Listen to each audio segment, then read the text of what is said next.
बुढ़ापा आने से पहले ये 3 काम अब भी छोड़ देना, वरना हमेशा दुखी ही रहोगे।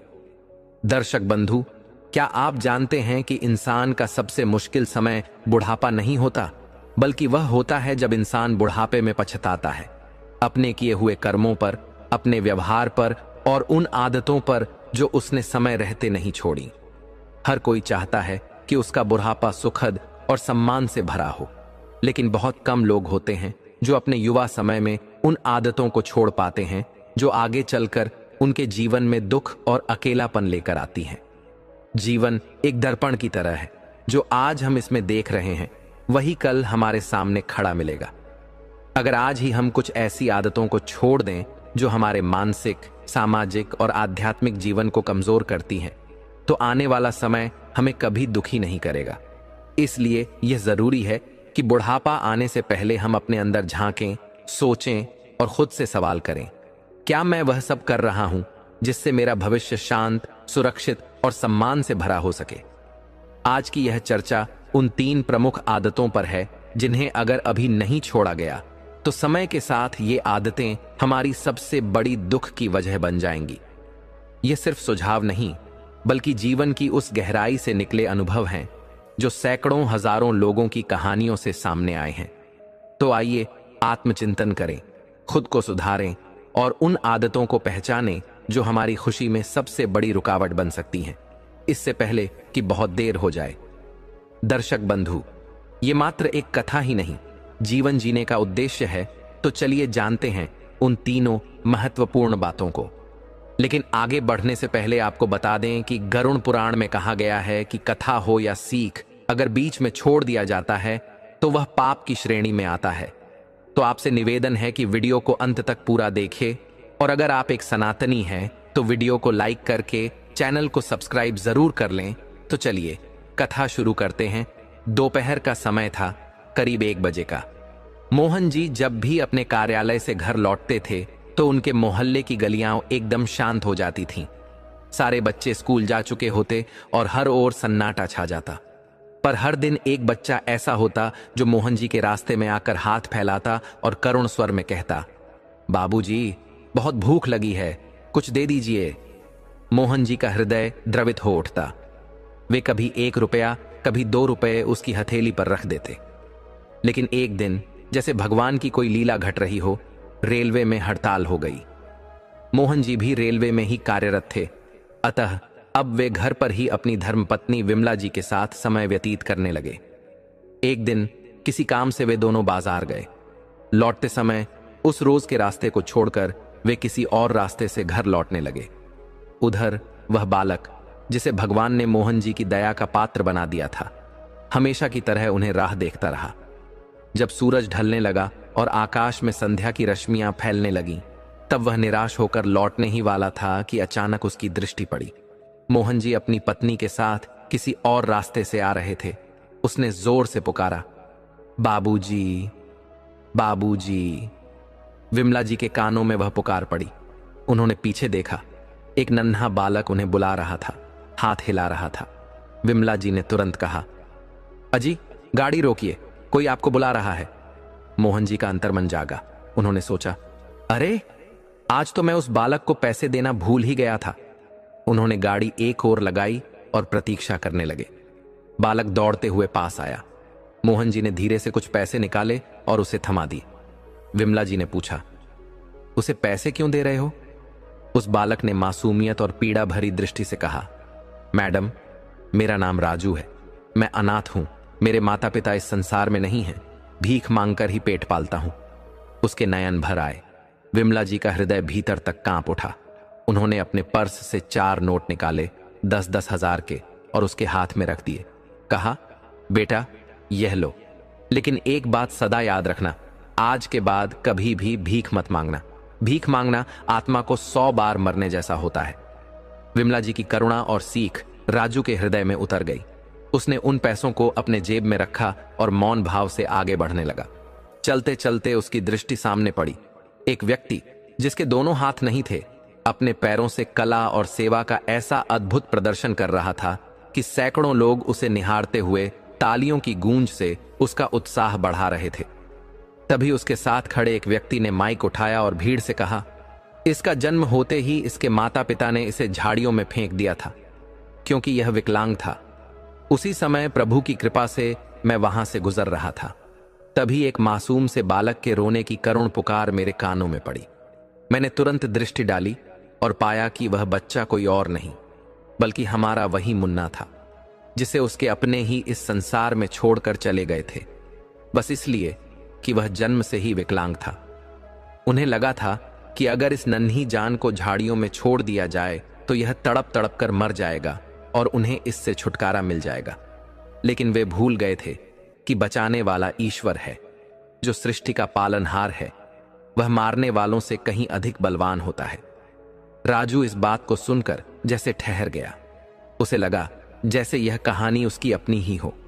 उसने सोचा, प्रभु ने उस इंसान के दोनों हाथ नहीं दिए, फिर भी वह कितनी लगन से अपने पैरों से काम कर रहा है और मुस्कुराते हुए जीवन बिता रहा है। और मुझे भगवान ने दो दो हाथ, दो आंखें, चलने के लिए पैर और सोचने को बुद्धि दी है। फिर मैं क्यों शिकायत करूं? क्यों यह कहूं कि मैं अनाथ हूं? उसका मन बोल उठा, जब ईश्वर ने सब कुछ दिया है तो फिर भीख मांगना तो उनके दिए हुए जीवन का अपमान है। और उसी क्षण राजू ने निश्चय किया, आज से मैं भीख नहीं मांगूंगा, मैं मेहनत करूंगा और प्रभु के दिए हुए शरीर से ईमानदारी की रोटी खाऊंगा। जैसे ही उसका मन यह संकल्प कर रहा था, उसकी नजर एक ठेले पर पड़ी जिसमें बहुत सारे आलू भरे थे। ठेले वाला बहुत ही परेशान दिख रहा था। राजू उसके पास गया और बोला, चाचा, आप इतने चिंतित क्यों हो? वह ठेले वाला व्यक्ति आंसू पोंछते हुए बोला, बेटा, अभी घर से खबर आई है कि मेरे पिताजी अब इस दुनिया में नहीं रहे और कल ही मैंने यह आलू खरीदे थे। अब घर जाना भी है और पैसे भी नहीं है, किसी से कहने की हिम्मत नहीं हो रही। राजू ने धीरे से कहा, चाचा, यह आलू कितने के हैं? वह व्यक्ति बोला, बेटा, मैंने यह आलू 400 रुपये में खरीदे थे और अगर बेच दूं तो 600 रुपये तक मिल जाते। अगर कोई 410 रुपये दे दे तो मैं अभी दे दूं। राजू ने अपने जेब से पूरे 410 रुपये निकाले और चाचा से कहा, चाचा, ये लो पैसे और यह सब आलू मुझे दे दो। आप अपने घर जाओ, ईश्वर आपके पिता को मोक्ष दे। उस ठेले वाले की आंखों में कृतज्ञता भर आई। उसने राजू को आलू दे दिए और चला गया। अब राजू ने वे आलू ठेले पर लाद कर उस छोटी सी झोपड़ी की ओर बढ़ चला जहां वह रात गुजारता था। रात भर चूहे उन आलूओं का भोग लगाते रहे और सुबह जब राजू उठा तो बहुत से आलू सड़ चुके थे, कई काटे गए थे। राजू को नुकसान हुआ, लेकिन उसकी आत्मा डगमगाई नहीं। उसके कानों में वही शब्द गूंज रहे थे, भीख मांगना 100 बार मरने के समान है। उसने टूटने की जगह फिर खड़ा होना चुना। वह मन में सोचने लगा कि शायद उसे सब्जी नहीं, कोई और काम करना चाहिए। वह ठेला लेकर बाजार की ओर निकल पड़ा। तभी उसकी नजर एक चाय की दुकान पर पड़ी जहां लोगों की भारी भीड़ थी। वह चुपचाप जाकर खड़ा हो गया और देखता रहा, चाय वाला कैसे चाय बना रहा है, लोग उसे कैसे पसंद कर रहे हैं। उसी दिन उसने वहीं से चाय ली और उसका स्वाद लिया, यह जानने के लिए कि आखिर इस साधारण दिखने वाली चाय में ऐसा क्या है जो लोगों को आकर्षित कर रहा है। राजू ने प्रेम पूर्वक चाय वाले से पूछा, चाचा, आप यह चाय का काम कब से कर रहे हैं? चाय वाले ने मुस्कुराकर कहा, बेटा, यह काम तो हमारे पिताजी भी करते थे और अब मैं कर रहा हूं। यह सेवा तो हमारे घर की परंपरा रही है। राजू ने श्रद्धा से सोचा, तभी तो चाय इतनी सुंदरता से बनाते हैं। लेकिन प्रभु, क्या मैं भी ऐसे चाय बना पाऊंगा? उसने बड़ी विनम्रता से पूछा। चाचा, क्या मैं भी यह काम कर सकता हूं? उस सज्जन चाय वाले ने स्नेहपूर्वक कहा, हां बेटा, क्यों नहीं, पर आसपास मत लगाना क्योंकि मेरे ग्राहक तो यहीं आते हैं। मैं बहुत पुराना हूं यहां। तुम ऐसा करो, बाजार के दूसरे छोर पर ठेला लगा लो। राजू के मन में आनंद की तरंग दौड़ गई। उसने उसी क्षण अपना ठेला लेकर बाजार के दूसरे किनारे जाकर चाय का साजो सामान जुटाया और वहीं छोटा सा आसरा भी बना लिया। अब वह पुरानी झोपड़ी में सोने भी नहीं जाता था। प्रभु कृपा से राजू का दिनचर्या बदल गई। वह रोज प्रभात वेला में उठता, स्नान करके भगवान का भजन करता, हाथ जोड़कर प्रार्थना करता और फिर चाय बनाकर सेवा में लग जाता। वह सच्चे मन से पुकारता, आइए, आइए चाय पीकर अपना दिन मंगलमय बनाइए। क्या लेकर आए हैं और क्या लेकर जाएंगे? चाय पीकर ही तो मन प्रसन्न कर जाएंगे। राजू की मासूम वाणी इतनी भोली होती थी कि बड़े से बड़ा कठोर हृदय भी पिघल जाता और एक प्याली चाय पी बिना नहीं जाता। उसकी चाय भी इतनी स्वादिष्ट होती थी कि जो एक कप पीता वह 2 मांग लेता। कुछ ही समय में राजू चाय वाला का नाम सबकी जुबान पर आ गया। अब उस पुराने चाय वाले के ठेले पर भी असर दिखने लगा। ग्राहक घट गए तो उन्होंने सोचा, चलो देखूं तो सही, आखिर यह राजू कैसी चाय बनाता है। वे राजू के ठेले पर पहुंचे। राजू ने उन्हें दूर से आते देखा और श्रद्धा से उनका स्वागत किया, उन्हें आदर से बैठाया और बड़ी प्रेम से चाय परोसी। जब वह पैसे देने लगे तो राजू ने हाथ जोड़कर कहा, नहीं चाचा, आप तो मेरे मार्गदर्शक हैं। आपसे मैंने यह सेवा सीखी है। आप मेरे गुरु हैं और गुरु से कोई शिष्य मूल्य नहीं लेता। यह तो प्रभु की मर्यादा है। उन चाय वाले का मन भर आया। उन्होंने सोचा कि क्यों न अपनी चिंता भी राजू को बता दूं, लेकिन राजू की सरलता और निश्चल प्रेम ने उन्हें रोक लिया। राजू ने उनकी उदासी भांप ली। बोला, क्या बात है चाचा, आप कुछ चिंतित लग रहे हैं। चाय वाले ने धीरे से कहा, बेटा, मैं कैसे कहूं, किस मुंह से कहूं, मन बहुत दुखी है। जब से तुमने चाय की दुकान खोली है, मेरे ग्राहक जैसे गायब हो गए हैं। मैं बूढ़ा हो चला हूं बेटा, कुछ और आता भी नहीं और मेरा घर भी पास है, इसीलिए यहीं ठेला लगाता हूं। मैंने सोचा था कि तुम दूर रहोगे तो तुम्हारी दुकान नहीं चलेगी, पर हुआ तो इसका उल्टा। यह कहकर वे चुपचाप उठ गए। उनका चेहरा जैसे दुख से झुका हुआ था। राजू तुरंत उनके सामने घुटनों के बल बैठ गया और दोनों हाथों से उनका चेहरा पकड़कर बोला, बस इतनी सी बात है चाचा, यह चिंता प्रभु की कृपा से पल भर में दूर हो सकती है। कैसे बेटा? राजू ने मुस्कुराकर कहा, अरे चाचा, मेरा तो ना कोई घर है ना परिवार, मैं तो प्रभु की शरण में हूं। मैं आज ही अपना ठेला लेकर किसी और बाजार चला जाऊंगा। आप यहीं रहिए और सेवा करते रहिए, प्रभु आपके कार्य में बरकत देंगे। राजू की बातें सुनकर वह वृद्ध चाय वाले सज्जन एक तक उसकी ओर देखते ही रह गए। उनके मुख से कोई शब्द नहीं निकला, जैसे वाणी बंद हो गई हो और हृदय प्रेम से भर आया हो। वे श्रद्धा और आश्चर्य में डूबे हुए बस उसे निहारते रहे। मन ही मन उन्होंने राजू को ढेरों आशीर्वाद दिए और संकोचवश सिर झुकाकर चुपचाप वहां से चले गए।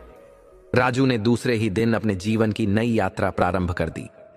प्रभु का नाम लेकर उसने अपना सारा सामान समेटा और किसी दूसरे नगर की ओर चल पड़ा। उसे खुद भी नहीं पता था कि अब वह कहां जाएगा। उस दिन उसका मन बहुत विचलित था। उसकी आंखें मां बाप की ममता और सहारे को ढूंढ रही थीं। उसने सोचा, काश मेरे भी माता पिता होते, मेरा भी कोई परिवार होता, तो मैं उनसे पूछ सकता कि अब कहां जाऊं। परंतु फिर उसने भीतर से स्वयं को संभाला और प्रभु की ओर देख मन ही मन प्रण किया, हे प्रभु, मैं एक दिन ऐसा समय लाऊंगा जब मेरी भी पहचान होगी। उसने अपने आंसू पोंछे और चुपचाप उस नगर की ओर चल पड़ा। जाते हुए उसने अपने पुराने चाचा को याद किया और मन में बोला, अब तो आप प्रसन्न रहिए चाचा, अब आपके ग्राहक मेरे पास नहीं आएंगे। राजू ने फिर से प्रभु का नाम लिया और अपने नए कार्य में लग गया। वहां भी वह वही मीठे शब्दों में पुकार लगाता जो पहले कहता था, आइए चाय पीजिए, चाय पीकर अपना दिन शुभ बनाइए। क्या लेकर आए हैं, क्या लेकर जाएंगे? चाय पीकर ही तो मन बहलाएंगे। शुरुआत के 1-2 दिन थोड़े कठिन थे। ग्राहक कम थे और राजू ने भी थोड़ी ही चाय बनाई थी, क्योंकि वह जानता था कि नए स्थान पर पहचान बनाने में समय लगता है। पर धीरे धीरे प्रभु की कृपा और राजू की मासूम वाणी का असर होने लगा। राह चलते लोग उसकी पुकार सुनते और रुक जाते। अरे, एक प्याली चाय ही तो है, अगर इस भोले से बच्चे से पी लेंगे तो इसका कुछ भला हो जाएगा। कुछ लोग तो उससे वही पंक्तियां बार बार सुनवाते और चाय का आनंद लेते, और यहीं से फिर वह स्थान भी राजू चाय वाले के नाम से प्रसिद्ध होने लगा। प्रभु की कृपा से अब बड़े बड़े घरों से उसे आमंत्रण मिलने लगे। राजू, हमारे घर छोटी पार्टी है, आकर चाय बना देना। राजू की कमाई अब अच्छी होने लगी थी। उसने उसी शहर के बाजार के मध्य एक छोटा सा प्लॉट खरीद लिया।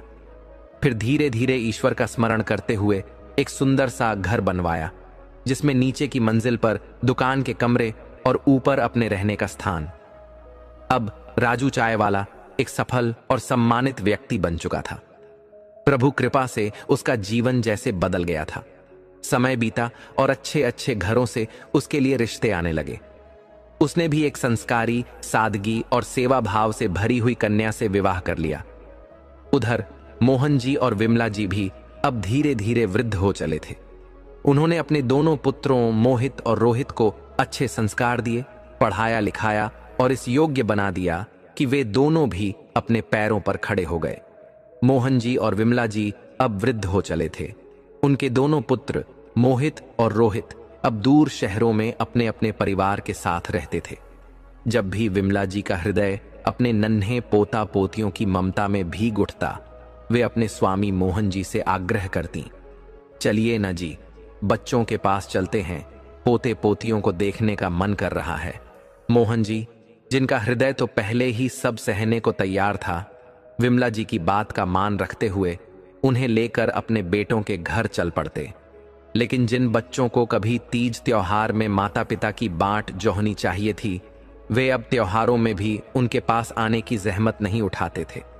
पहले जब तक मोहन जी की रेलवे में नौकरी थी, बेटे बहुएं बड़े आदर सत्कार के साथ आया करते थे, उपहार लाते थे, चरण स्पर्श करते थे। पर जैसे ही प्रभु की लीला से मोहन जी सेवा से निवृत्त हुए, बच्चों की दृष्टि में मानो वे दोनों किसी पुराने टूटे सामान की तरह हो गए। अब कोई उनसे मिलने न आता, न हालचाल लेता। मोहन जी तो ईश्वर के ज्ञान में स्थित होकर सोचते, छोड़ो, बच्चों को उनकी आजादी से जीने दो। लेकिन विमला जी का हृदय नाती पोतों के लिए तड़पता रहता। इसलिए वे बार बार अपमान सहकर भी उस मोह के बंधन में बंधी बच्चों के पास जाने की बात करती।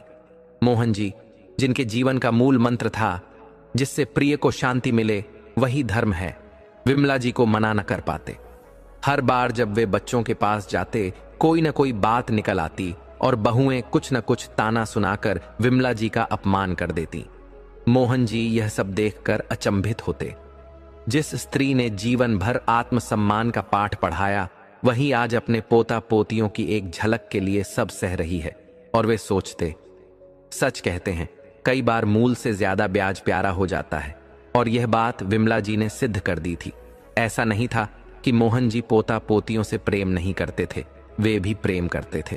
और शायद इसी कारण विमला जी को कभी रोका नहीं, हर बार साथ चल दिए। बहुएं कुछ भी कहें, वे चुपचाप सह लेते। जब वे नाराज होते, विमला जी बस यही कह देती, अरे अपने ही तो हैं, अपनों के कहे का क्या बुरा मानना जी। और बस यही वाक्य मोहन जी का सारा विष हर लेता। लेकिन हद तो तब हो गई जब एक दिन दोनों बेटे और बहुएं स्वयं उनके पास रोते रोते आए और बोले, पापा, हमारी नौकरी चली गई है। कंपनी वाले कह रहे हैं कि कुछ महीने विदेश जाओ, वरना काम छोड़ दो। लेकिन हम तो विदेश नहीं जा सकते, हमें अपने परिवार के साथ रहना है। अगर आप अपनी रिटायरमेंट के पैसे दे दें तो बड़ी कृपा होगी। उन्होंने आगे कहा, और अब तो आप दोनों बूढ़े भी हो गए हो, तो आपको भी तो बच्चों और नाती पोतों का साथ चाहिए। इसलिए अब आप हमारे साथ रहिए, हम आपको साथ ले जाएंगे। मोहन जी, जिनका जीवन अनुभव गहराई से भरा था, समझ गए कि बात सिर्फ सहायता की नहीं, कुछ और भी है। उन्होंने सोचा, जिन बच्चों ने कभी एक बार भी सम्मान से नहीं बुलाया, वे आज इतनी मधुर बातें क्यों कर रहे हैं। लेकिन विमला जी अपने ममता और भोलेपन में सब कुछ भूल गईं। उन्होंने कहा, बच्चे ठीक ही कह रहे हैं जी, हम बूढ़े हो चले हैं, अब बच्चों का साथ तो चाहिए ही। अगर हम पैसे सही समय पर दे देंगे तो वे भी कुछ अच्छा ही करेंगे। बार बार कहने पर मोहन जी भी मान गए और अपने संचित सारे धन को दोनों बेटों में बराबर बराबर बांट दिया। दूसरे ही दिन बेटे बहुएं अपने अपने परिवार को लेकर जाने लगे। तभी विमला जी ने भावुक होकर पूछा, अरे बेटा, ये क्या, तुम लोग अपने घर जा रहे हो? तब बड़े बेटे मोहित ने कहा, हाँ मां, रात में ही एक व्यापारी का फोन आया था। अगर मैं आज ही उससे नहीं मिला तो जो सौदा तय किया है वो रद्द हो जाएगा, इसलिए मुझे तुरंत निकलना पड़ेगा। इतने में छोटा बेटा रोहित भी अपना बैग और परिवार लेकर बाहर आता है। विमला जी ने पूछा, बेटा, क्या तुम्हें भी किसी व्यापारी से मिलना है? रोहित थोड़ा सकुचाकर बोला। नहीं माँ, मतलब हाँ माँ, बात यह है कि ऑफिस से मेरे बॉस का फोन आया था। उन्होंने कहा अगर मैं आज ही इस्तीफा नहीं देता तो पीएफ का पैसा नहीं मिलेगा, इसलिए मुझे भी जल्दी निकलना होगा। विमला जी थोड़ा परेशान होकर बोली, अरे बेटा, ये सब तो ठीक है, पर हम दोनों को कौन साथ ले जाएगा, यह भी तो कोई सोचा है? इतना सुनकर दोनों बेटे एक दूसरे की ओर देखने लगे। फिर मोहित ने मुस्कुराकर कहा, मां, आप चिंता क्यों करती हैं? हम आएंगे ना आपको लेने। वैसे भी आप लोग किसी पर निर्भर नहीं हो और न ही किराए के मकान में रह रहे हो। आराम से रहिए, हम में से किसी को भी समय मिला तो आपको आकर ले जाएगा। विमला जी थोड़ी भावुक होकर बोली, बेटा, हम सब एक ही घर में थे, अगर तुम लोग रात को बता देते तो हम भी साथ ही तैयार हो जाते। बेटा बोला, अरे मां, हमें लगा आप सो गई होंगी, रात भी बहुत हो गई थी, आपको जगाना अच्छा नहीं लगा। कोई बात नहीं मां, आप तब तक अपनी सहेलियों से मिल लेना और सारा सामान भी तैयार कर लेना, ताकि फिर गांव बार बार ना आना पड़े। इतना कहकर दोनों बेटे और बहुएं विमला जी के चरण छूकर निकल गए। विमला जी उन्हें आशीर्वाद देती रहीं। मेरे बच्चे कितने समझदार हो गए हैं, ऐसा सोचकर। उधर मोहन जी अभी तक सोए हुए थे। जब उठे तो घर सूना सूना लग रहा था। उन्होंने पुकारा, विमला, ओ विमला। विमला जी गर्म पानी लेकर आईं और बोली, आई जी। मोहन जी ने पूछा, अरे आज घर में इतनी शांति क्यों है, बच्चे कहां हैं? विमला जी ने हल्की उदासी से कहा, जी वे सब निकल गए, उन्हें जरूरी काम था। आपको जगाया नहीं क्योंकि आप रात में देर से सोए थे, तो उन्होंने कहा पापा से माफी मांग लीजिएगा। देखिए ना जी, हमारे बच्चे कितने समझदार हो गए हैं। विमला जी की निश्चल बातें सुनकर मोहन जी की आंखें नम हो गईं। उन्होंने सोचा, मेरी पत्नी कितनी भोली है, अपने बेटों की स्वार्थ भरी बातों को भी प्रेम समझ बैठी है। मोहन जी जान गए थे कि बेटे तो केवल पैसों के लिए आए थे। जैसे ही अपने काम निकलवाए, बिना कुछ कहे चल दिए।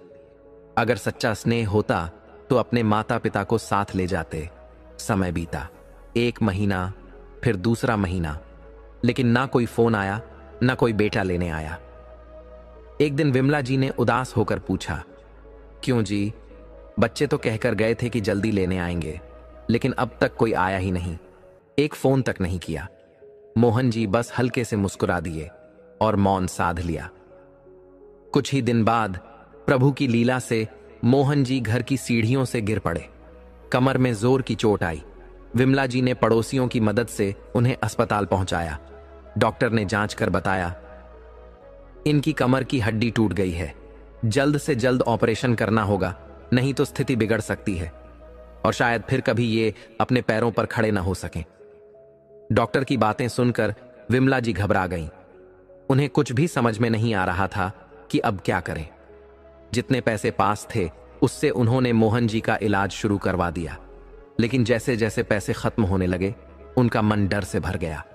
फिर उन्होंने अपनी पड़ोसन कविता को फोन लगाया और पूरी बात बताई। अब तो हमारे पास कुछ भी नहीं बचा, समझ में नहीं आता क्या करें। कविता जी ने कहा, अरे विमला, तुमने जो पैसे अपने बेटों को दिए थे, अब तो 4 महीने हो गए होंगे, अब तक तो वे अच्छे से कमा ही रहे होंगे, क्यों ना उन्हीं से अपने पैसे मांग लो। विमला जी को बात ठीक लगी। उन्होंने तुरंत बड़े बेटे मोहित को फोन लगाया और सब कुछ बताया। बेटा, तुम्हारे पापा की कमर टूट गई है, डॉक्टर ने कहा है ऑपरेशन जल्दी करवाना होगा, नहीं तो तकलीफ बढ़ जाएगी। ये कहते कहते विमला जी फफक कर रो पड़ी। मोहित ने ठंडी आवाज में कहा, मां, आप शांत रहिए, फिलहाल मेरे पास पैसे नहीं हैं। पापा ने जो पैसे दिए थे वो सब तो खर्च हो गए। अगर रोहित के पास कुछ हो तो उससे बात कर लीजिए, मैं कुछ दिन बाद फोन करता हूं। और उसने फोन काट दिया। विमला जी स्तब्ध रह गईं। जिन्हें अब तक आज्ञाकारी और जवाबदार बेटा समझती थीं, उसने इतनी बेरुखी से जवाब दिया। फिर भी उन्होंने हिम्मत जुटाकर छोटे बेटे रोहित को फोन किया और सारी बात बताई। रोहित ने कहा, मां, आपको क्या लगता है पैसे कहीं टिके रहते हैं? वो तो आते हैं और जाते हैं, यही तो बिजनेस है। मैंने सारे पैसे व्यापार में लगा दिए, अब आप अचानक पैसे मांग रही हैं तो मैं कहां से दूं? मुझसे उम्मीद मत रखना। इतना कहकर उसने बिना पिताजी की तबीयत पूछे फोन काट दिया। अब विमला जी एकदम टूट गईं, आंखों से आंसू बहने लगे। जिन बेटों के लिए सब कुछ लुटा दिया वही आज आंखें दिखा रहे हैं। ये सोचकर वे बहुत रोईं, लेकिन उन्होंने हार नहीं मानी। अपने गहने जेवर बेचकर किसी तरह मोहन जी का इलाज करवाती रहीं। इसी बीच कुछ रिश्तेदार मिलने आए। बातों बातों में विमला जी ने अपने ऊपर गुजरी सारी व्यथा सुनाई। कैसे बेटों ने उन्हें मीठे शब्दों में फंसाकर सारे पैसे ले लिए और अब मुंह मोड़ लिया है। सुनकर रिश्तेदारों का हृदय द्रवित हो गया। उन्होंने दोनों बेटों को फटकार लगाई। मां बाप को अब भी नहीं संभालोगे तो कब संभालोगे? आज उनके साथ ऐसा व्यवहार करोगे तो कल तुम्हारे बच्चे भी यही करेंगे। गंभीर स्वर में उन्होंने कहा। पिता की रिटायरमेंट के सारे पैसे लेकर अब मुंह मोड़ लिया। अब तुरंत उन्हें अपने साथ ले जाओ, वरना हम और भी रास्ता जानते हैं। डर और दबाव में आकर मोहित अपने माता पिता को बेमन से ही सही अपने घर ले गया। चूंकि उसकी पत्नी रीना घर पर ही रहती थी और रोहित की पत्नी ऑफिस जाती थी, इसीलिए सेवा का जिम्मा उसी पर आ गया। मोहन जी को अच्छे अस्पताल में भर्ती कराया गया। इलाज और दवाओं का खर्च बहुत ज्यादा था। मोहित 8 दिनों में ही थक गया। उसने हार मानकर विमला जी से कहा, मां, पापा का खर्च बहुत हो रहा है, मैं अकेला नहीं उठा सकता। विमला जी ने शांति से कहा, बेटा, रोहित से भी मदद मांग लो, तुम्हारे पापा ने उसे भी तो बराबर पैसा दिया है। बस यही बात सुनते ही मोहित अगबबूला हो गया। गुस्से से चिल्लाया, क्या मां, 2 पैसे क्या दे दिए, अब हमें ताने देने लगी हो? रिश्तेदारों के सामने भी हमारी बेइज्जती की, अब भी चुप नहीं हो रही हो? कितने पैसे चाहिए बोल दो, अभी दे देता हूं, और फिर कभी इस घर में कदम मत रखना, कहते हुए गुस्से से चला गया। बेचारी विमला जी चुपचाप रोती रहीं। तभी बहू रीना आई और व्यंग्य से बोली, ले बुढ़िया, अब ठंडक पड़ी ना दिल को, खूब ताने मारती हो ना मेरे पति को। बहुत घमंड था पैसों का, अब उन्हीं पैसों को खाकर जी लेना, और खबरदार जो दोबारा इस घर में कदम भी रखा। रीना भी गुस्से में अंदर चली गई। विमला जी पत्थर सी हो गईं। उन्हें समझ में नहीं आ रहा था अब क्या करें। फिर भी उन्होंने खुद को संभाला, घर के सारे काम निपटाए और अपने पति के लिए टिफिन में 2 रोटी सब्जी डालकर अस्पताल चली गईं। वहां जाकर उन्होंने प्यार से मोहन जी को खाना खिलाया। तभी नर्स ने आकर कहा, मैडम, डॉक्टर साहब आपसे बात करना चाहते हैं। वो कब से पूछ रहे हैं, लेकिन आप यहां थी ही नहीं। विमला जी भागती दौड़ती डॉक्टर के पास पहुंची। डॉक्टर ने गहरी आवाज में कहा, मोहन जी के ऑपरेशन में 5 लाख रुपए लगेंगे। यह सुनते ही विमला जी की आंखों के सामने अंधेरा छा गया। उनका सिर चकरा गया। वे वहीं कुर्सी पकड़कर बैठ गईं और मन ही मन सोचने लगीं, काश हमने अपने बेटों को 2-2 लाख रुपए न दिए होते तो आज अपने पति का कितना अच्छे से इलाज करवा सकती थी, और वे बेटा बहू भी आज सेवा के लिए आगे पीछे घूमते। सब गलती मेरी ही है। अगर मैं बार बार अपने बच्चों को पैसे देने की जिद न करती तो शायद मेरे पति इन नालायक बच्चों को धन न देते। लेकिन मेरी आंखों पर तो पुत्र मोह की पट्टी बंधी हुई थी। यह सोचते हुए उनकी आंखें भर आईं। वे वहीं रोने लगीं। फिर अपने आंसू पोंछते हुए हिम्मत करके डॉक्टर से बोलीं, सर, मैं पैसों की व्यवस्था कर लूं, फिर आपको बताती हूं। डॉक्टर ने गंभीर होकर कहा, जितना देर करोगी उतनी ही तकलीफम बढ़ेगी और खर्च भी। अब विमला जी को कुछ भी समझ में नहीं आ रहा था। उन्हें यह भी मालूम था कि अगर वे रोहित को फोन करेंगी तो वह कैसा जवाब देगा। फिर भी विवशता में उन्होंने हिम्मत कर फोन मिलाया। कई बार कोशिश के बाद भी रोहित ने फोन नहीं उठाया। तब विमला जी ने सोचा, क्यों ना उसके घर ही चली जाऊं, शायद आमने सामने बात करूं तो उसका दिल पसीज जाए। वे रोहित के घर की ओर चल पड़ी। जब वहां पहुंची तो देखा घर में ताला लटका था। आसपास के लोगों से पूछा तो किसी ने बताया, वो तो यह मकान बेचकर कहीं और चला गया है। विमला जी ने जब नया पता पूछना चाहा तो किसी ने नहीं बताया। अब विमला जी का हृदय बेचैन हो गया। वे बुझे मन से अस्पताल की ओर लौटने लगीं। कभी तेज चलती, कभी ठहर जाती, जैसे कोई पथभ्रष्ट साध्वी हो। इसी हालत में उनकी टक्कर एक कार से हो गई। वह कार तेजी से निकल रही थी और टक्कर मारकर भागने ही वाली थी कि कुछ दूर खड़ी ट्रैफिक पुलिस की नजर उस पर पड़ गई। पुलिस ने तत्परता दिखाते हुए गाड़ी रोक ली और चालक को भी पकड़ा। आसपास खड़े लोगों से कहा, जल्दी इन्हें उठाइए। लोगों ने विमला जी को उठाया, उन्हें पानी पिलाया तो वे थोड़ा संभल गईं। जब उन्होंने गाड़ी के ड्राइवर को देखा तो वे अवाक रह गईं। वो कोई और नहीं बल्कि उनका अपना छोटा बेटा रोहित था। रोहित ने जैसे ही मां को देखा, वैसे ही जैसे गिरगिट रंग बदलता है, उसी तरह चेहरे पर बनावटी ममता लाकर बोला, अरे मां, आप यहां? मैं तो आप और पापा से मिलने ही जा रहा था। बेचारी विमला जी उसकी ये झूठी बात सुनकर रो पड़ी। आंखों से अश्रुधारा बहने लगी। फिर भी मां के हृदय में प्रेम कम न हुआ। बोली, तो बेटा चल ना जल्दी से, पापा तुम्हारा इंतजार कर रहे हैं अस्पताल में। पुलिस वाले यह सब सुनकर चौंक गए। बोले, ये क्या हो रहा है? बेटा मां को गाड़ी से टक्कर मारकर भाग रहा था और मां उसे प्यार से अस्पताल चलने के लिए कह रही है। कहीं तुम अपनी गलती छुपाने के लिए झूठ तो नहीं बोल रहे हो? रोहित घबरा कर बोला, नहीं नहीं सर, मैं बहुत चिंतित था पिताजी को लेकर, इसलिए जल्दी में गाड़ी चला रहा था, गलती से टक्कर हो गई। पुलिस ने कहा, अच्छा, तो बेटा कार में और मां पैदल, और तुम कह रहे हो कि मां से मिलने जा रहे थे? कहीं ऐसा तो नहीं कि मां को घर से निकाल दिया हो और अब बहाना बना रहे हो? जब पुलिस वाले ने प्रश्न किया तो रोहित की बोलती जैसे बंद हो गई। लेकिन विमला जी के मन में उस समय केवल एक ही भावना थी, अपने जीवन साथी की सेवा और उनके लिए समय पर अस्पताल पहुंचना। उन्होंने अत्यंत श्रद्धा और सरलता से कहा, नहीं साहब, मैं तो पास के मंदिर में अपने पति की सलामती के लिए प्रार्थना करने गई थी। सुना है उस मंदिर में सच्चे मन से जो भी मन्नत मांगी जाती है वह अवश्य पूरी होती है। उन्होंने आगे कहा, मेरे पास मोबाइल नहीं था, इसलिए बेटे से बात भी नहीं हो सकी और यह जल्दी में अस्पताल पहुंचना चाहता था, इसी कारण यह छोटा सा हादसा हो गया। इतना कहकर विमला जी ने अपने शरीर की चोटों की परवाह न करते हुए चुपचाप कार में बैठकर अपने पुत्र को अस्पताल चलने के लिए कहा। पुलिस वालों ने रोहित को सख्त चेतावनी दी, अगर तुमने फिर अपने माता पिता को तंग किया तो सीधे जेल जाना पड़ेगा। रोहित का हृदय भय और ग्लानि से भर गया। एक ओर मां को टक्कर मार देने का अपराध, दूसरी ओर पुलिस की चेतावनी, इसलिए वह बिना कुछ कहे मां को लेकर अस्पताल चला गया। जब वे अस्पताल पहुंचे तो वहां जाकर देखा कि मोहन जी को पहले ही ऑपरेशन थिएटर में ले जाया जा चुका था। विमला जी ने धैर्यपूर्वक आसपास के लोगों से पूछा तो किसी सज्जन ने बताया कि उन्हें ऑपरेशन के लिए ले जाया गया है।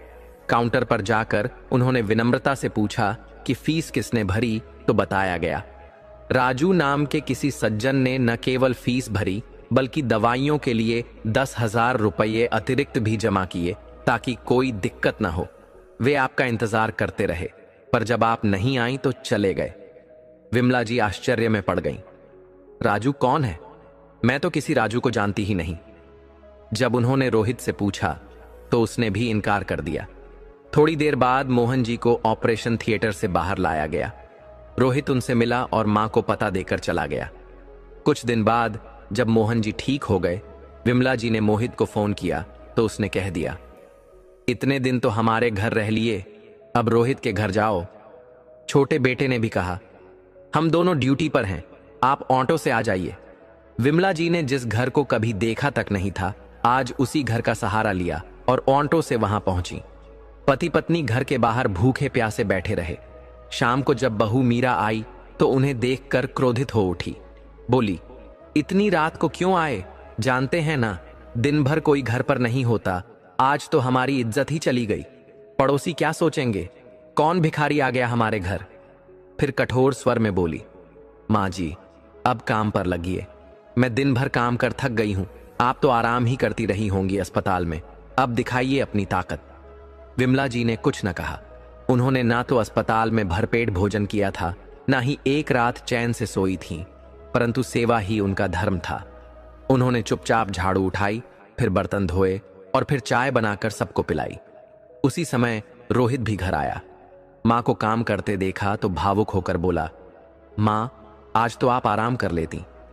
पर मीरा की तिरछी निगाह देखकर वह भी चुप हो गया। अब विमला जी उसी घर के सारे काम करती थीं और बदले में उन्हें 2 वक्त का भोजन मिलता था। समय यूं ही प्रभु की मर्जी से बीतता चला गया। अब मोहन जी की तबीयत धीरे धीरे प्रभु की कृपा से ठीक हो रही थी। बिमला जी तो हर रोज घर का सारा काम अपने प्रभु भक्ति के भाव से करती, परंतु मोहन जी को आराम की आवश्यकता थी, इसलिए वे बैठकर भोजन करते। यह बात मीरा को खटकने लगी। उसने एक दिन अपने पति रोहित से कहा, क्यों ना पिताजी को मोहल्ले के किसी घर में पौधों की देखभाल का काम दे दिया जाए। वैसे भी घर में यही करते हैं, तो किसी और के घर कर देंगे तो कुछ पैसे भी आ जाएंगे और उनका मन भी लग जाएगा। रोहित ने सहज भाव से कहा, तुम्हें जो ठीक लगे वही कर लो। दूसरे ही दिन मीरा ने पड़ोस की एक आंटी से कहा, यह हमारे गांव के पुराने नौकर हैं, अब हमारे पास हैं, अगर किसी और को काम की जरूरत हो तो बताइएगा। मोहन जी को यह झांत नहीं था कि बहू ने उन्हें किस रूप में वहां भेजा है। उन्होंने बस यह सोचा कि जैसे अपने घर के पेड़ पौधों की सेवा करता हूं, वैसे ही वहां भी सेवा करूंगा। यही सोचकर प्रभु भक्ति में लगे मन से वहां पहुंच गए। कुछ समय बाद आंटी आईं और बोली, दादा, आपके बेटे बहू नहीं हैं क्या, जो इस उम्र में भी आप काम कर रहे हैं? मोहन जी ने हाथ जोड़कर कहा, नहीं बहन जी, रोहित मेरा बेटा ही है, बस मैं ऐसे ही सेवा भाव से आ गया। आंटी बोली, आप बड़े अच्छे हो, जरा 2 घर आगे मेरी सहेली के यहां भी यही काम कर देना, वहीं भी कुछ पेड़ पौधे हैं। इस सब का विमला जी को कोई ज्ञान नहीं था। उन्हें तो बस यही लगता कि मोहन जी सुबह सुबह टहलने जाते हैं। जब वे पूछती, आप रोज इतनी सुबह कहां जाते हैं, तो मोहन जी कुछ नहीं कहते, क्योंकि वे जानते थे कि विमला जी यह जानकर दुखी होंगी। परंतु जिस घर में मोहन जी सेवा करते थे, वहां की मालकिन मीरा से पैसे लेती थी।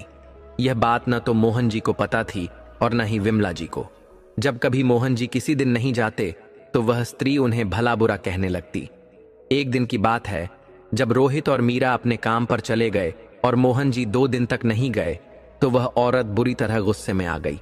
वह उनके घर में घुस आई और चिल्लाने लगी, ओ खूसट बुढ़े, अब नहीं जाने का इरादा है काम पर? नौकर है तो नौकर की तरह रहे, वरना तेरी मालकिन से कह दूंगी, तुझे और तेरी बूढ़ी को घर से बाहर निकाल देगी। वह बोली, मैंने तेरे काम पर पहले से ही पैसे दे दिए हैं, तू तो उसे खा गया।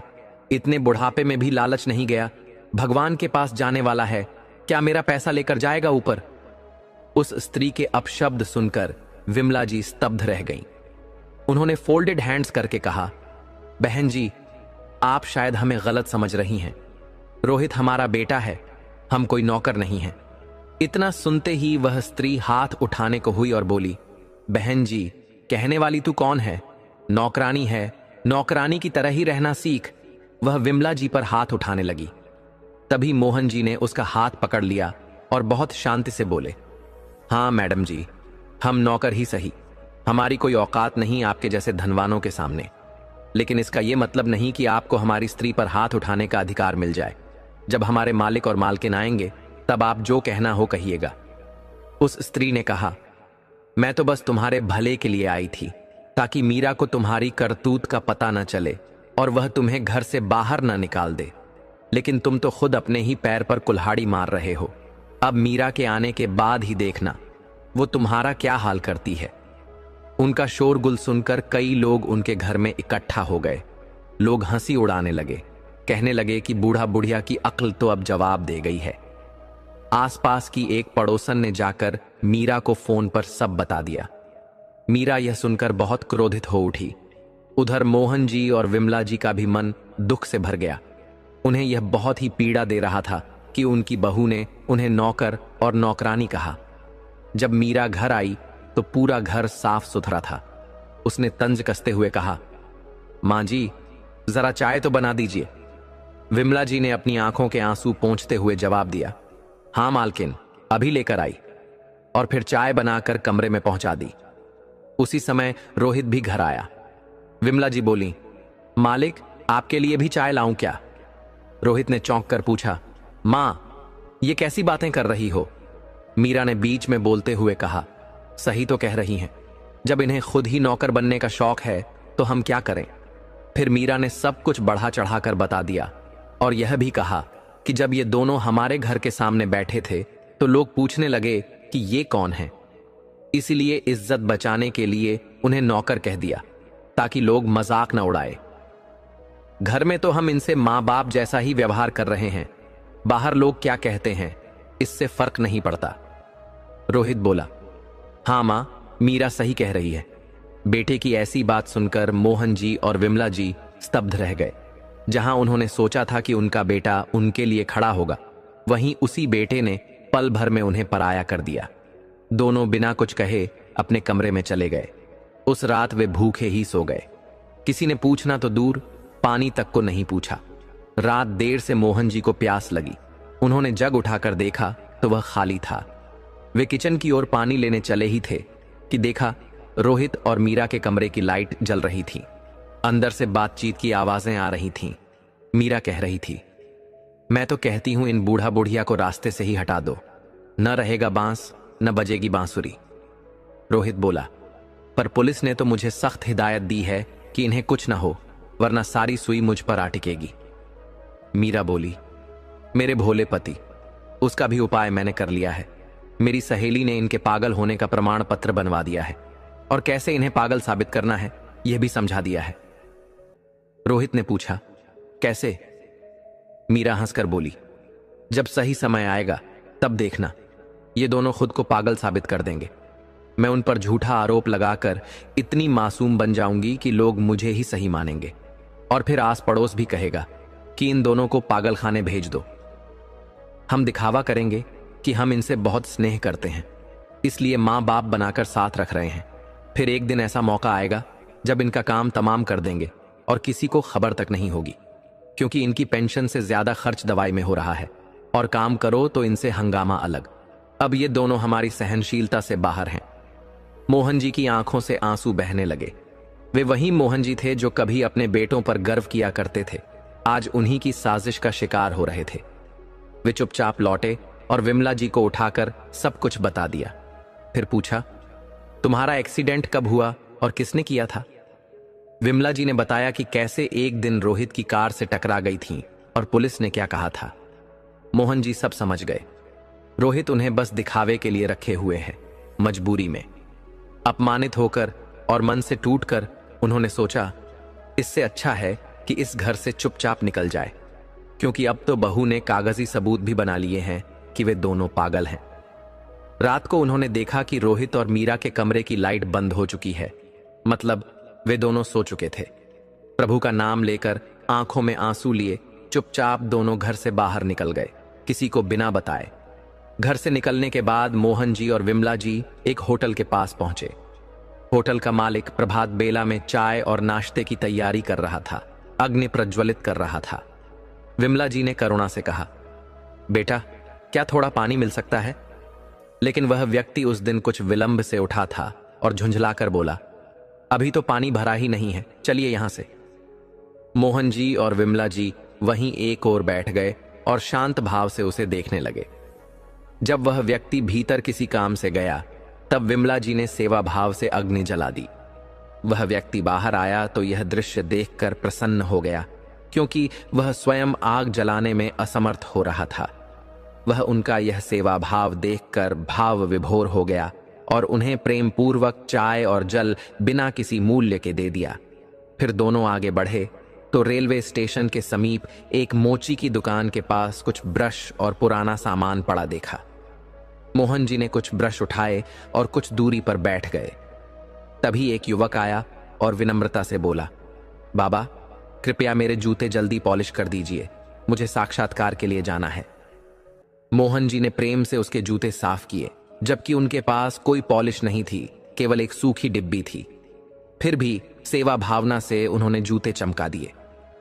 युवक ने कृतज्ञ होकर उन्हें 50 रुपये दिए।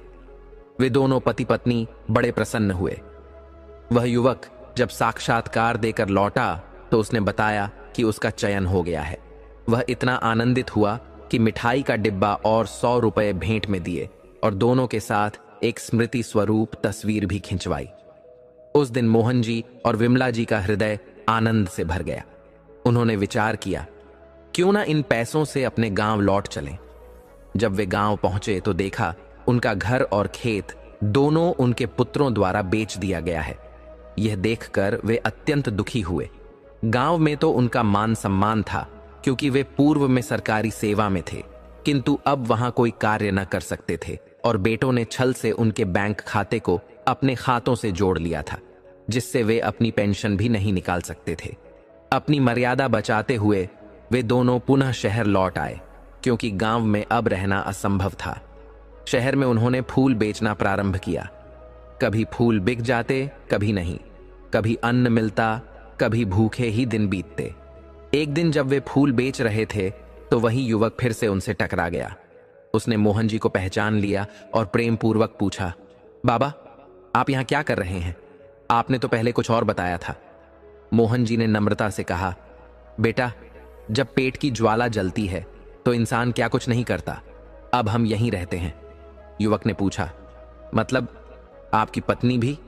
मोहन जी बोले, हाँ बेटा, वह देखो, आज उसकी तबीयत कुछ ठीक नहीं है, वरना वह भी साथ देती।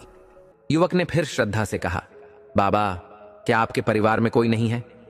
मोहन जी बोले, कहने को तो 2 बेटे और पोते पोतियां हैं, पर अपने तो कोई नहीं है।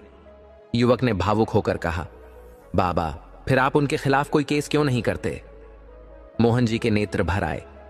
वे बोले, बेटा, अपने ही बच्चों के खिलाफ मुकदमा लड़कर क्या जीना? इससे अच्छा तो मृत्यु भली। यदि मैं मुकदमा करता तो वे मुझे पागल साबित कर देते, और फिर अपने ही बच्चों से युद्ध करके जीने से तो अच्छा है दूसरा मार्ग पकड़ लेना। यह कहकर मोहन जी मौन हो गए। युवक भी भावुक मन से अपने मार्ग की ओर बढ़ गया। जब वह युवक रमन अपने घर पहुंचा तो अपनी प्रोफाइल फोटो देख रहा था। उसी में एक तस्वीर थी जिसे देखकर उसके पिता की दृष्टि ठिठक गई। उन्होंने कहा, अरे बेटा रमन, ये तुमने किसके साथ फोटो ली है? जरा फिर से दिखाना। रमन ने फिर वही फोटो दिखाई। उसके पिता की आंखें एकदम भर आईं, क्योंकि वह कोई और नहीं बल्कि वही अनाथ बालक राजू थे, जिन्हें कभी विमला जी ने 400 रुपये दिए थे और कहा था, बेटा, भीख मांगना 100 बार मरने के समान है। राजू ने वह तस्वीर देखी और श्रद्धा से बोला, अरे, यह तो वही बाबूजी हैं जिनकी वजह से आज मैं इस मुकाम तक पहुंचा हूं। बेटा, तू मुझे अभी ले चल, कहीं ऐसा ना हो कि वे लोग यहां से कहीं और चले जाएं। रमन ने शांत स्वर में कहा, पिताजी, अभी रात हो गई है, हम सुबह चलेंगे। लेकिन राजू का हृदय विचलित था। उसकी आत्मा में असहनीय पीड़ा हो रही थी। उसने करुणा से कहा, नहीं बेटा, अब तो मेरा मन बेचैन हो रहा है। पता नहीं बाबूजी किस हाल में होंगे, मुझे अभी ही ले चलो। राजू की भावनाओं के आगे रमन मौन हो गया और वे तुरंत निकल पड़े। उसी समय रेलवे स्टेशन पर पुलिस की एक टीम बेसहारा लोगों को बचाव केंद्र में ले जा रही थी। राजू की नजर चारों ओर दौड़ रही थी और तभी उसे भीड़ में वही चेहरा दिखा। वह दौड़ते हुए बोला, बाबूजी, बाबूजी। मोहन जी को वह आवाज जानी पहचानी सी लगी। उन्होंने उस दिशा में देखा तो पाया कि कोई अधेड़ व्यक्ति भागते हुए उनकी ओर आ रहा है। जब वह पास आया तो भी मोहन जी पहचान नहीं पाए, परंतु जब रमन को देखा तो चौंक कर बोले, अरे बेटा, तुम यहां, यह कौन है? क्षमा करना बेटा, मैंने आपको पहचाना नहीं। कहते हुए वे दूर हटने लगे। तभी वह व्यक्ति रोता हुआ उनके चरणों में गिर पड़ा और बोला, बाबूजी, मैं आपका राजू हूं। आपने ही तो मुझे सहारा दिया था, और अम्मा जी, आपने ही तो कहा था कि भीख मांगना पाप है। आप दोनों के आशीर्वाद से ही आज मैं एक योग्य व्यक्ति बन पाया हूं। बाबूजी, अम्मा, अब आपका बेटा आपको अपनी मेहनत की कमाई से भोजन कराएगा। उसमें भीख का एक पैसा भी नहीं है। वह तो आपके ही दिए गए कुल 410 रुपये का पुण्य फल है, जिसने मुझे इस ऊंचाई तक पहुंचाया। अब यही ब्याज आपके बुढ़ापे का सहारा बनेगा। यह सुनकर मोहन जी और विमला जी की आंखों में आंसू छलक पड़े। वे दोनों श्रद्धा से उसे देखते रह गए और फिर उसके साथ चल दिए। राजू उन्हें अपने घर ले गया। वहां पहुंचकर देखा तो 3 मंजिला सुंदर भवन किसी महल से कम न था। राजू ने बताया कि नीचे की दुकान से उसे हर महीने 5,000 रुपये किराया मिलता है, ऊपर के हिस्से से 30,000 रुपये, और वह स्वयं अपने परिवार के साथ बीच के हिस्से में रहता है। मोहन जी और विमला जी को यह देखकर अत्यंत आनंद और संतोष मिला। अब राजू और उसका परिवार दोनों की सेवा भक्ति भाव से करने लगे। दोनों पति पत्नी अब पहले से भी अधिक सुखी रहने लगे। तन की पीड़ा भी जैसे धीरे धीरे मिटने लगी। इसी दौरान राजू ने बताया कि अस्पताल में जब मोहन जी का ऑपरेशन होना था तो उसका सारा बिल उसने ही चुकाया था। उसने कहा, बाबूजी, मैं उस समय अपनी पत्नी के साथ बाहर था। किसी जानने वाले से पता चला कि आप अस्पताल में हैं और इलाज रुक गया है। जब लौटा तो आप लोग वहां से जा चुके थे। उधर रोहित को कैंसर जैसी गंभीर बीमारी हो गई थी। वह अस्पताल में भर्ती हो गया और मीरा उसकी सेवा में वहां ही रहने लगी। उनकी नौकरियां छूट गईं, जो भी जमा पूंजी थी सब खर्च हो गई। यहां तक कि उनका घर भी बिक गया और उनके बच्चों की पढ़ाई भी अधूरी रह गई। मीरा को यह सब देखकर इतना बड़ा आघात लगा कि उसका मन और मस्तिष्क संभल न सका। वह जिसने कभी अपने सास ससुर को पागल घोषित करना चाहा था, आज स्वयं ही विक्षिप्त हो गई। रोहित की स्थिति भी कुछ कम दुखद नहीं थी। उसके अपने ही बच्चे अब उसके पास नहीं आते थे, न ही उसके हालचाल पूछते थे। वह कभी अपनी पत्नी की दशा देखता, कभी अपनी बीमारी पर सोचता, तो कभी बच्चों की चिंता करता। यह सब सोच सोचकर वह भीतर से टूट गया था। उसने इतना आड़ ले लिया था कि अब समाज में सिर उठाकर चलने लायक सम्मान नहीं बचा था। उधर मोहित का भी पूरा व्यापार नष्ट हो गया। उसे व्यापार में भारी नुकसान हुआ और उसने भी बड़े बड़े साहूकारों से उधार ले लिया। अब तो उसके दरवाजे पर लोग धन की मांग को लेकर आ धमकते थे। वह विवश होकर अपना घर भी बेच चुका था और अब किराए के मकान में अकेले रहने लगा। मोहित की पत्नी रीना ने जब देखा कि उसका पति अब निर्धन हो गया है तो वह अपने बच्चों को लेकर अपने मायके चली गई। अब मोहित अकेला रह गया और धीरे धीरे निराशा में डूबता चला गया। शराब उसकी साथी बन गई और एक दिन वह इतना गिर गया कि भीख मांगकर पेट भरने लगा। इधर राजू का बेटा रमन मोहन जी और विमला जी से सुंदर शिक्षाएं लेता और उनका वीडियो भी बनाता।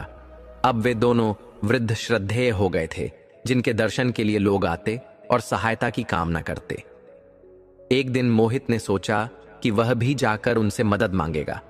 जब वह वहां पहुंचा तो उसने जो दृश्य देखा उसे देखता ही रह गया। उसके सामने उसके वही मां बाप खड़े थे जिन्हें उसने कभी ठुकरा दिया था। वह उनके चरणों में गिर गया और अश्रुपूरित वाणी में बोला, पिताजी, मुझे क्षमा कर दीजिए। मोहन जी बोले, अरे बेटा, मुझे तो बहुत लोग बाबा, पिताजी, बाबूजी कहकर बुलाते हैं। क्या मैं सबका पिता बन जाऊंगा? लगता है यह भी किसी विपत्ति का मारा हुआ है। बताओ क्या चाहिए? मोहित उन्हें देखकर मौन हो गया। फिर विमला जी से बोला, मां, क्या आप मुझे भी भूल गईं? विमला जी बोली, अरे बेटा, तुम मुझे पहचानते हो जो मां कह रहे हो। जो चाहिए वह मांग लो, मिल जाएगा। और फिर रमन से बोली, दे दो बेटा इसे जो चाहिए। और कहा, वैसे तो किसी से भीख नहीं लेनी चाहिए, लेकिन कुछ लोगों की आदत होती है धोखा देना, संपत्ति हड़पना और फिर उसी दरवाजे पर आकर हाथ फैलाना। लेकिन हम तो प्रभु की भक्ति करते हैं, इसलिए देने का मार्ग नहीं छोड़ते। फिर उन्होंने मोहित पर नोटों की वर्षा कर दी। मोहित वहीं रोता रहा और अपनी व्यथा सुनाता रहा कि कैसे उसकी पत्नी और बच्चे चले गए, घर छिन गया और वह दर दर की ठोकरें खा रहा है। उधर रोहित ने भी देखा कि उसके माता पिता अब बड़े प्रसिद्ध हो गए हैं और दीन दुखियों की सेवा में लगे हुए हैं। वह भी मदद की आस में उनके पास गया। वहां जाकर उसने देखा उनके शरीर पर रेशमी वस्त्र, सुंदर 3 मंजिला भवन में निवास और मिलने वालों की भीड़ लगी रहती थी। वे दोनों दंपति अब निस्वार्थ भाव से लोगों को सहायता देते थे। उस दिन रोहित ने पूरे दिन वही दृश्य देखा और अपने मोबाइल में वीडियो भी बना लिया। जब शाम को भीड़ कम हुई तो वह उनके पास गया और उनके चरणों में गिरकर क्षमा मांगने लगा। वह बोला, पिताजी, आप इतने बड़े कैसे बन गए? मोहन जी बोले, बेटा, मारने वाले से बड़ा होता है बचाने वाला। और फिर उन्होंने अपने घर छोड़ने से लेकर आज तक का संपूर्ण यात्रा वर्णन किया। कैसे एक पराया बेटा राजू उनका सहारा बना और सेवा में लगा रहा। तब रोहित ने भी अपनी गलती स्वीकार की और बताया कि अब उसे सचमुच मदद की आवश्यकता है। मोहन जी का चेहरा कठोर हो गया। वे बोले, बेटा, सब कुछ लूट लेने के बाद भी अब हमारी ही मदद चाहिए। तुम्हें तो पानी में डूब मरना चाहिए। तुम दोनों भाइयों ने हमारे साथ जो किया, अब तुम्हारी सूरत भी नहीं देखना चाहता। कहते हुए वे भीतर चले गए। रोहित वहीं खड़ा रह गया। पिताजी, पिताजी कहता रहा, लेकिन ना मां दोबारा बाहर आई, ना पिताजी। दर्शक बंधु, इस कथा से हम उन 3 चीजों को जानेंगे जो बुढ़ापा आने से छोड़ देना चाहिए, वरना हमेशा दुखी रहोगे। तो चलिए जानते हैं उन 3 बातों को। 1. माता पिता को तिरस्कार और अपमान देना छोड़ दें। बुढ़ापे में सुखी रहना है तो सबसे पहले यह समझना जरूरी है कि जीवन में जो संस्कार और आशीर्वाद हमें माता पिता से मिलते हैं, वही हमारे भविष्य की नींव बनाते हैं।